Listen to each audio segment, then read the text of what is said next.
Hello नमस्कार मित्रांनो, तुम्ही पण फोनपे मध्ये युपीआय पिन सेट करताना enable to set UPI PIN येत असेल किंवा पिन सेट होत नसेल तर हा व्हिडिओ शेवटपर्यंत नक्की बघा. या व्हिडिओमध्ये मी step by step pin set करून दाखवणार आहे, तर हा व्हिडिओ शेवटपर्यंत नक्की बघा. तर सर्वात आधी काय करायचंय, फोनपे ओपन करायचंय. त्यानंतर वरच्या बाजूला तुमच्या प्रोफाईल वरती टॅप करायचं.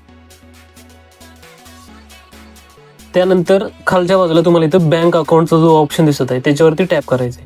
त्यानंतर तुमचं जे बँक अकाउंट आहे त्याच्यावरती टॅप करून इथं खालच्या बाजूला तुम्हाला अनलिंक बँक अकाउंटचं जे ऑप्शन दिसत आहे त्याच्यावरती टॅप करून तुमचं अकाउंट अनलिंक करायचंय.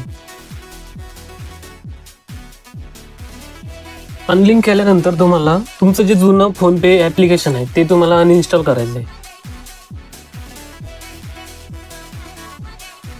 अनइन्स्टॉल करून प्ले स्टोर वरून तुम्हाला नवीन फोनपे ऍप्लिकेशन डाउनलोड करायचं. इन्स्टॉल झाल्यानंतर तुम्हाला ते ओपन करायचंय. ओपन केल्यानंतर तुमचा जो मोबाईल नंबर आहे तो इथं तुम्हाला टाकायचा आहे. त्यानंतर ट्राय अनदर वे जे खालच्या बाजूला दिसत आहे त्याच्यावरती टॅप करायचं. त्यानंतर व्हेरीफाय विथ ओटीपी वरती टॅप करायचंय. त्यानंतर ऑटोमॅटिकली ओटीपी इथं व्हेरीफाय होऊन जाईल. ओटीपी व्हेरीफाय झाल्यानंतर जे आपण परमिशन इथं मागणार आहे ते तुम्हाला अलाउ करायचं आहे.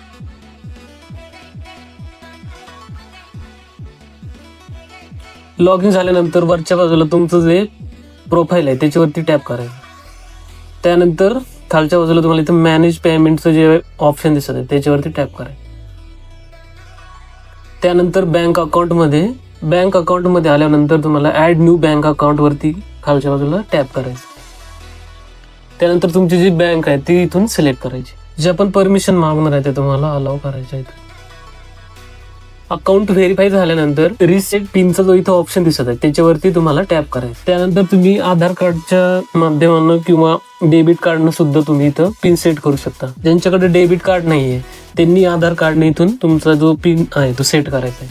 आणि ज्यांच्याकडे डेबिट कार्ड एटीएम कार्ड आहे त्यांनी 2 नंबरचा ऑप्शन इथं चूज करायचा. मी तर आधार कार्डने इथं कंटिन्यू करायचं. त्यानंतर तुमचं आधार कार्डचे जे पहिले 6 डिजिट आहे ते तुम्हाला इथं टाकून घ्यायचे. ते टाकल्यानंतर खालच्या बाजूला कंटिन्यू जे ऑप्शन आहे त्याच्यावरती टॅप करायचं. त्यानंतर तुमचा जो पिन कोड आहे तो तुम्हाला इथं टाकायचा आहे. इथं 6 अंकी पिन कोड किंवा 4 अंकी पिन कोड सुद्धा येऊ शकतो. तर अशा प्रकारे तुम्ही तुमचा जो युपीआय पिन आहे तो सेट करू शकता. व्हिडिओ युजफुल वाटला असेल तर चॅनलला सबस्क्राईब करा. अशाच मराठी टेक अपडेटसाठी टेक हब मराठीला फॉलो करायला विसरू नका.